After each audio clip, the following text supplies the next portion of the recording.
BRS పార్టీకి చిత్తశుద్ధి ఉందా ఈ పోక్సో కేసు పైన? బండి సంజయ్ కొడుకు పైన ఏదైతే కామెంట్ చేస్తున్నారో వీళ్ళ పార్టీ, ఆ పార్టీ గురించి మీ కామెంట్ ఏంటి?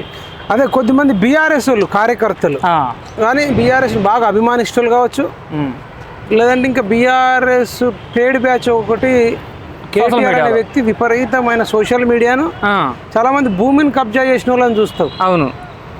లేదంటే ఇసుక కబ్జా చేసిన వాళ్ళని చూస్తావు. అవును. కానీ వీళ్ళు ఏకంగా సోషల్ మీడియానే కబ్జా చేసిర్రు. సోషల్ మీడియానే కబ్జా బీఆర్ఎస్ వాళ్ళు బీఆర్ఎస్ వాళ్ళు కబ్జా చేసిర్రు.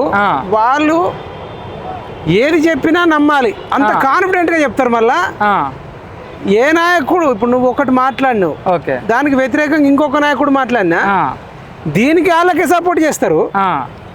ఇట్లా మాట్లాడి 2 పార్టీలు ఉన్నాయి. నేను ఒక మాట్లాడినా, దానికి నువ్వు వ్యతిరేకం మాట్లాడినా, ఇద్దరం బీఆర్ఎస్ అనుకో, నాకు సపోర్ట్ చేస్తారు, నీకు సపోర్ట్ చేస్తారు. అలాంటి సోషల్ మీడియా ఉంది. ఇప్పుడు ఎవరికైనా ఒక్కళ్ళకే చేయాలి కదా, ఒక టాపిక్ లో ఒక లైన్.